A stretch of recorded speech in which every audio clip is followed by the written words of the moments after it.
Thank you very much, and thank you for the chance to talk to you today. I'm going to give you a series of propositions to walk through, and then we'll be delighted to talk as many questions as you've got time for. The propositions I want to take you through are as follows. Firstly, that ironically government today leaves very little space for effective altruism in a developed country like Australia. It's actually quite hard to do things altruistically in Australia that will in fact make much of a difference. Secondly, that influencing government is one of the things that altruism can do and that will make a big difference, and that kind of inherently government doesn't do it by itself. Thirdly, influencing government to do the right things is harder than it looks. And then fourthly, influencing is a lot harder than it looks. So those are the four things I want to take you through. So, to start with the first of them, why is it that government leaves so little space? Well, when you think about what is it that government's trying to do, it's basically trying to make the world better for citizens, and for non-citizens for that matter. And it has pretty substantial resources to do that. Governments in Australia spend a bit over $500 billion a year, 500 billion, so that's slowly. Not-for-profits collectively in Australia spend about 100 billion a year. A lot of that is in fact government money, so it's just double counting. Basically, government these days uses not-for-profits a lot for service delivery. Of what not-for-profits and volunteers do, volunteering time is valued at about $20 billion a year. Actual gifts are about 10 billion. So if you think about altruism as being those two parts, essentially volunteer time plus gifts, that's about $30 billion a year. That's about 1/15 of the size of government. And government is inherently pretty organised and at least tries to prioritise. So inherently, for altruism to come in and do something that government is not already delivering very effectively, or at least efficiently, is quite hard. Doesn't mean it's impossible, just means it's hard. Doesn't stop philanthropy trying, and occasionally it winds up doing some things that are very silly. So for example, we've seen a number of philanthropists recently putting money into undergraduate scholarships in Australia. Now of course the problem is that by and large they go to these students who are doing particularly well. To be blunt, those are people who are very likely to go to university anyway. They are very likely to have quite a lot of income over their life, and they're very likely to be able to pay back their ex fees in due course. And of course that's the whole genius of the fee help HEX system, is that essentially it collects back from the people who can afford to pay it, who are presumably earning higher incomes as a result of their higher education. So when you give a gift, as some people have, of literally tens of millions of dollars for scholarships for undergraduates, what you wind up doing is essentially shuffling students between universities as opposed to actually genuinely growing the pie. And it's a good example of how it's very easy to do something that sounds terrific. You know, what could be less worth doing than, encouraging and helping students to go to university? And the answer is, well, actually, philanthropy in that case doesn't help very much, given what government is already doing. Now, if you're going to give scholarships for a whole bunch of students in Kenya, maybe that's a different story. But in Australia, that's where we are. So that's why it's often quite hard for altruism, whether it's volunteering or whether it's money, to add to what government is doing already. That said, there are a number of things that governments don't do very well and where inherently altruism can do it rather better. So, for example, government tends to be not very good at identifying highly localised problems, whereas the people on the ground can often be much better at doing that. Altruism can be particularly good at helping causes or people that, for whatever reason, are weak and unpopular. Asylum seekers would be a very good example of this in Australia. Then you have things which many people see as luxuries. So in particular, the arts in Australia tend to get seen as luxuries. Governments collectively spend very little money on them, and yet it's something where altruism actually makes a huge difference, and indeed most arts companies essentially survive on volunteer or semi-volunteer labour. Altruism can also create projects where you experiment and do things that maybe government will take up later. And then finally, as I've kind of already suggested, one of the big things that altruism can do is essentially create movements for governments to do things differently. And that's what I'm going to spend the rest of my remarks today talking about. Governments don't like change very much. If governments really had their way, most of the time they would sit there and just kind of keep turning the handle because it's a lot less like hard work. And also change tends to make everybody very, very uncomfortable. And so altruism can, one way or another, agitate governments to change. And then, of course, the other issue is that when governments do change, they often get encouraged to change by institutions, whether they be corporates or whatever, that have a vested interest in the outcome that is not necessarily the same as the public interest. All of the work that's been done in areas such as political economy and so on are essentially about documenting the way that small concentrated groups will tend to get their way through a political process, often at the expense of large dispersed losses that are dispersed across the community. Net, the community is in fact worse off, but because the only people who care are getting something out of it, those are the things that often happen. Indeed, it's a paradox that in a democracy like Australia, the interest that has the fewest friends is actually the public interest. So if you're looking for something, who represents the broad public interest when there's, for example, a series of pharmaceutical companies all busy trying to find ways of charging more for drugs, the answer is, look, no one much really. There are very few substantial organised groups there to try and keep the prices of drugs down. There are some relatively large, in terms of resources, groups that are there to, frankly, keep the price of drugs up. And so not surprisingly, as my colleague Stephen Duckett's been showing at Grattan, there's any number of places where the Australian Pharmaceutical Benefits Scheme essentially delivers much higher prices than we should be paying as a country, and frankly we get very little for it, and we should reform it. But the reason that exists is because there's no one in many cases to represent the public interest. And that's where I think altruism can play a real role. Not necessarily in simply representing the interests of a specific underrepresented group in society, although of course that matters and is an important role for altruism, and as I said, asylum seekers is a good example of that. But there is also a very big role for representing this broader public interest. And of course the issue is that these days there are, as I said, very few people who are in the business of doing that. Today's media do not have the resources, by and large, to do the kind of detailed analysis and work that is required to put that together. Politicians are increasingly reactive to immediate public pressures. Government bureaucracies are pretty reluctant to advocate substantial new ideas in public because it doesn't tend to make their political lords and masters very happy. Academics are increasingly constrained by two forces. One is a large number of academics are simply focused on whatever it is that will keep their university happy and maximise their career prospects, and by and large that essentially boils down to publishing more articles in referee journals, which by and large nobody reads.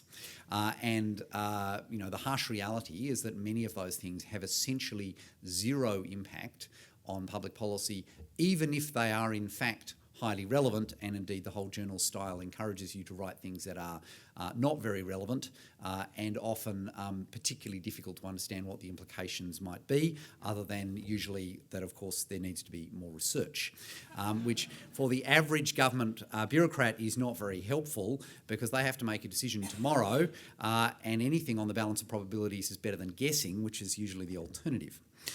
So that's one reason that academics are constrained. And the other reason is that those people that do get excited about things that might actually have an application in the real world often wind up starting to do consultancies. And the minute you start to consult to the various interest groups or interests in a particular policy area, it's very difficult, one, to actually say something that is in the public interest, and two, it's even more difficult to have credibility when you do it. Then if we look at non-government organisations, things like the Salvation Army and so on, which used to have a very big role in public debate, I think it's pretty clear that they have much less of a role in public debate today, and that's because, as I said earlier, these days more than half their revenue comes from government to essentially deliver programs on behalf of government, and when that's where more than half of your revenue comes from, it's very difficult to get out there in public and say very rude things about current government policy that when you know that you're busy tendering to government the following day. So if you look at all of that, media, politicians, bureaucrats, academics, non-government organisations, all have relatively little ability to think about what is genuinely in the public interest and advocate for it, particularly in the teeth of vested interests. And the amount of money that vested interests pour into lobbying in this country is enormous. Completely enormous. And that's true for any democracy, and there's no point in complaining about it, but it does mean that you need some quite substantial resources on the other side to make a difference. So far, we've come from the propositions that one, for altruism to make a difference in addition to what government is doing already is quite hard. Secondly, one of the places that altruism can really make a difference is in terms of advocating for policy change in the public interest, and particularly because there's not a lot of other people doing it. Then we come to the question of, okay, so what does that look like? Now, the first point I'd make about this is figuring out what to advocate for is not as easy as it looks. The road to hell, as we know, is paved with good intentions. The mere fact that something looks like a good idea in the first 5 minutes that you think about it does not mean that it is a good idea. In policy and government action in general, the thing that hurts you is never the thing that you are trying to do. The thing that hurts you is whatever you were not trying to do, the unintended consequences of whatever change you implement through policy. So, for example, governments with all the very best of intentions built large tower blocks for community housing. Destroyed communities in the process. In retrospect, it was a catastrophe, socially. In retrospect, we needed very different kinds of social housing. In retrospect, the tower blocks we built were probably worse than what we got rid of, given the way that those buildings worked in terms of the social fabric that they did not create and that, of course, got destroyed in the process.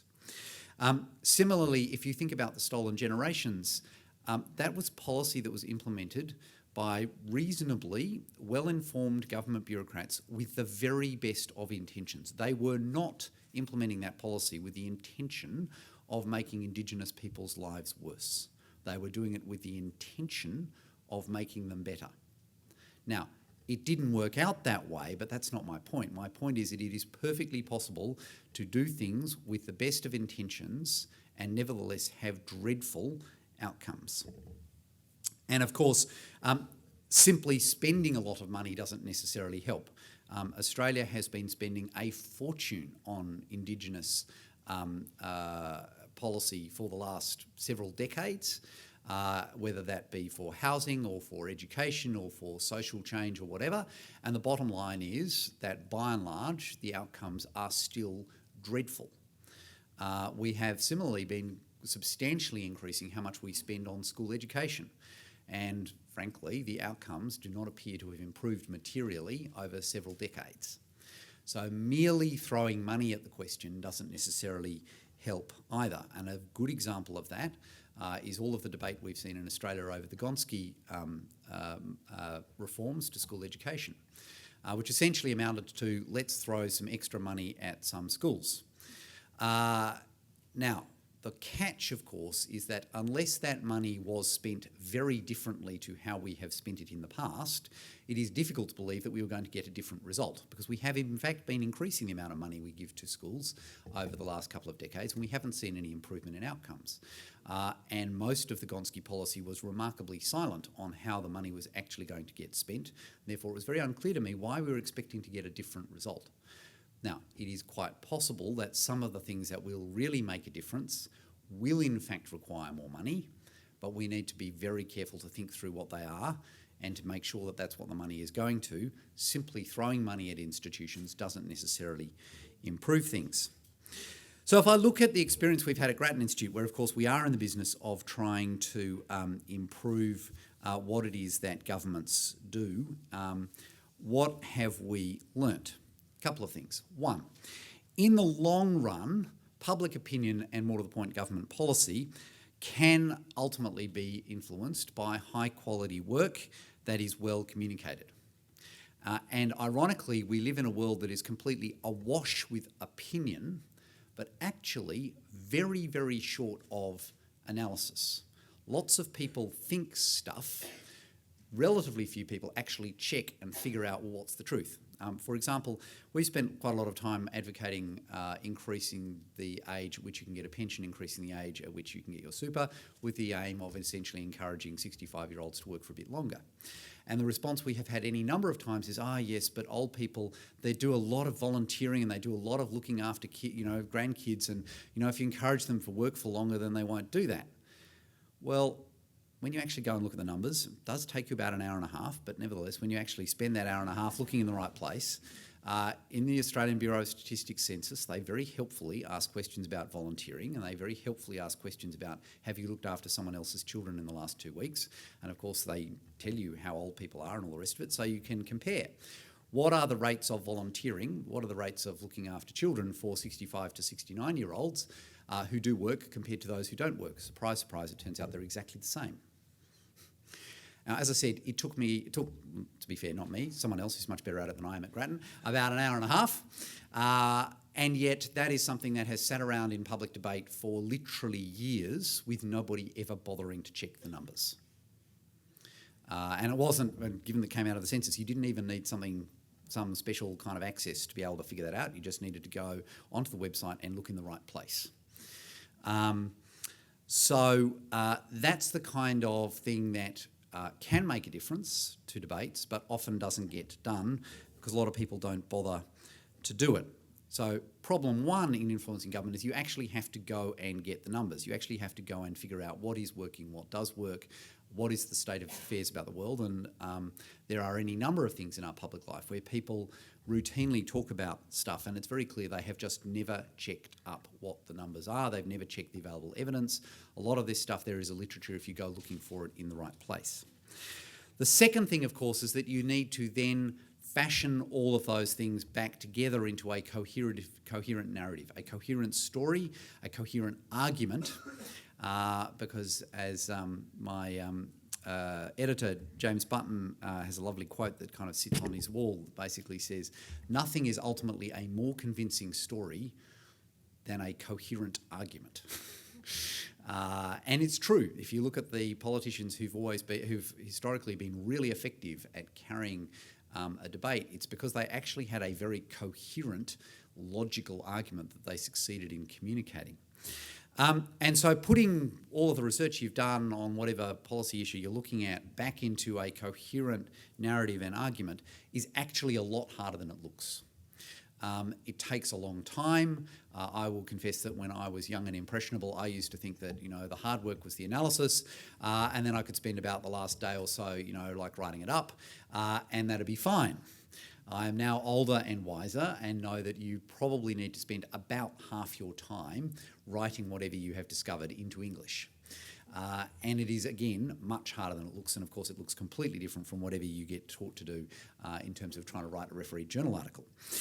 And then having created that clear argument and narrative that has all the evidence embedded in it, but which turns into a coherent argument, you then need to actually advocate for change. You need to talk about that in public. You need to talk about that with decision makers.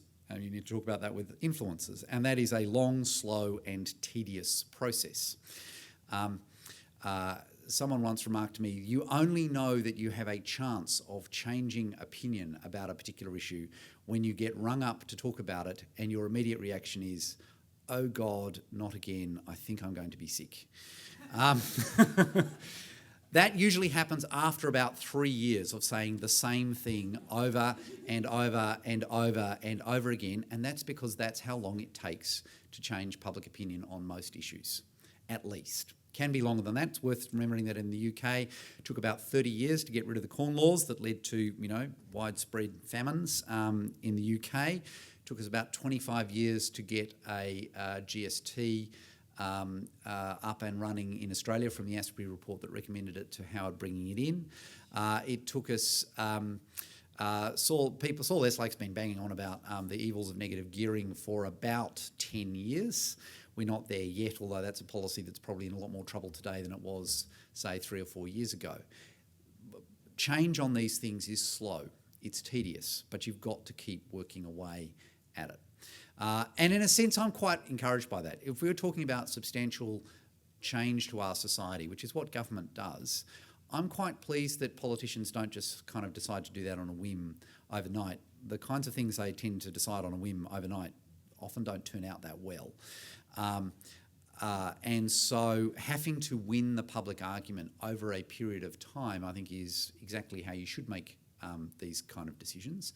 And most people, for that sort of reason, intuitively, they won't change their mind about big things immediately. The first time they'll say, you're a nutter. The second time they'll say, you're a nutter, but that's quite interesting. The third time they'll say, that's quite interesting, I might talk to my friends about that occasionally. The fourth time they'll say, that's actually really interesting, and that kind of might make some sense. And then the fifth time you say it, they say, yeah, I've always thought that. So that's the kind of journey you have to take people on. And as I said, it's only at the point that you kind of get completely sick of saying it that you know that there's a fighting chance you might be making some progress. Now, of course, if you think about that process I've just described of doing the analysis, and often that requires skill, and often invariably it requires time, putting it together in a coherent narrative and argument, and as I said, that definitely requires time and skill, and then the advocacy to actually make something happen, none of that, frankly, is cheap.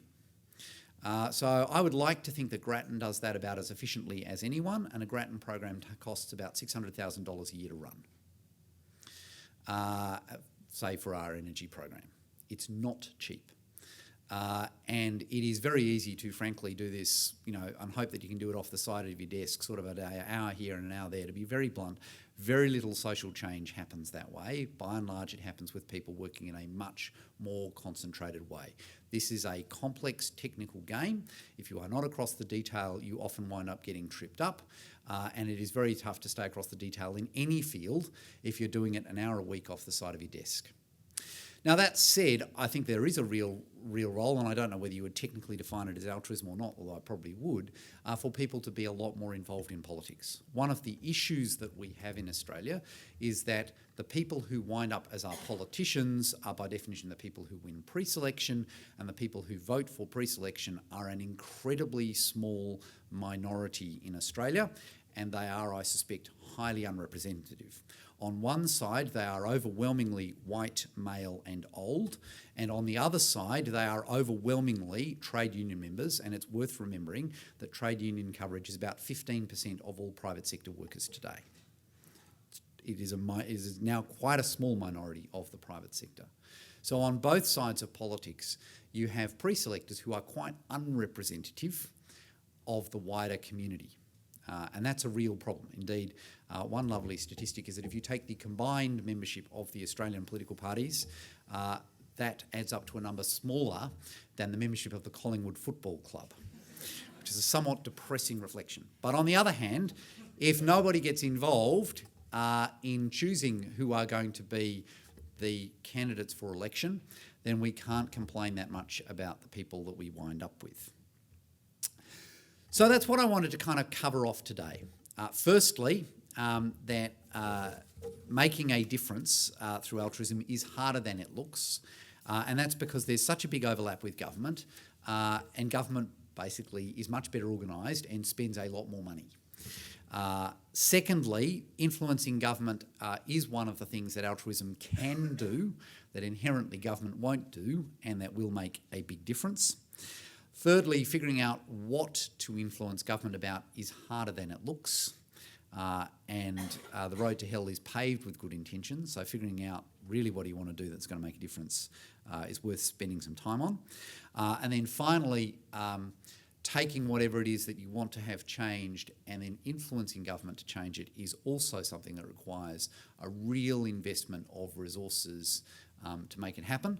But at the end of the day, it can be incredibly worthwhile. My very first job was working for David Pennington when he was Vice-Chancellor at the University of Melbourne, and I watched David on a number of issues essentially change public opinion and then watch the politicians change policy. It was a somewhat unusual way of operating, but the thing that it really taught me was that when you change the hearts and minds of the people, the hearts and minds of our politicians will follow shortly thereafter. Gay marriage is a really good example. The game is over. It doesn't really matter what happens in Canberra. At some stage in the next 3 or 4 years, my guess is the law is going to change. Why is that? Because it is now wildly popular. And when something is wildly popular and doesn't cost any money, it usually doesn't take government that long to figure it out. And yes, it'll probably take them 2 or 3 years more than it should, but in policy terms, 2 or 3 years is not that long. The leaders of our people ultimately follow where the people lead them, and it's our job, whether it's at Grattan Institute or through Altruism at least some of the time, to look at, well, how do we try and change public opinion? How do we try and change the opinion of other opinion makers to lead to better government policy that leads to a better country for us all? Thanks.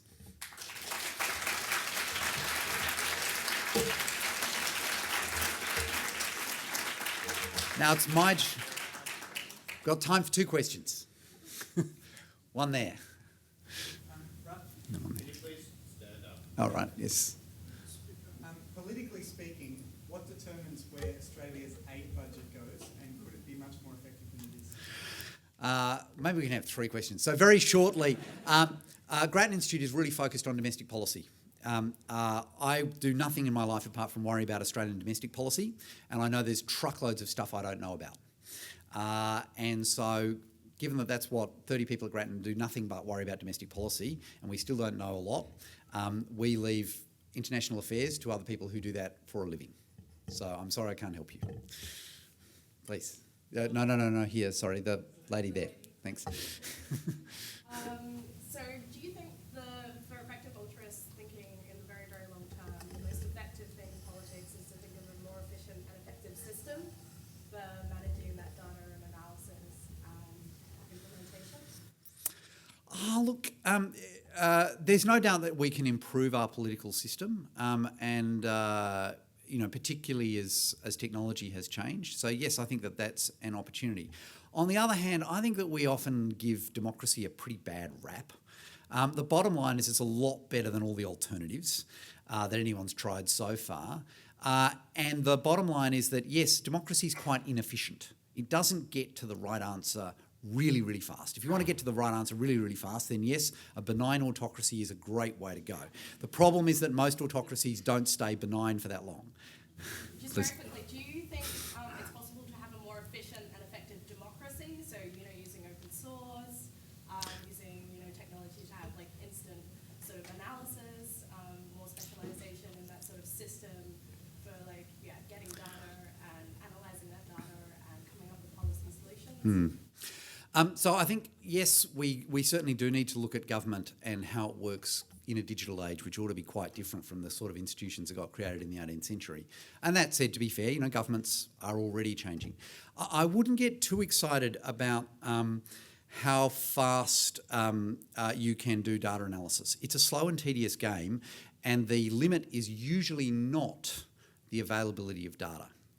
The usual limit is the availability of people with the right skills and enough time to basically go through it and extract out of large data core insights. That's what's slow and tedious. I think a lot of hype around big data is, all I've got to do is get the data in and, set the programs going and, gems of insight will just kind of like rain down on me. Ladies and gentlemen, it does not work like that. Wikipedia is a great example of how well open source can deal with that sort of issue. So if you get the general public and then experts all over the world with time and skills to look over these issues rather than a small people who are employed to do it, is that perhaps a more efficient or effective way to do it?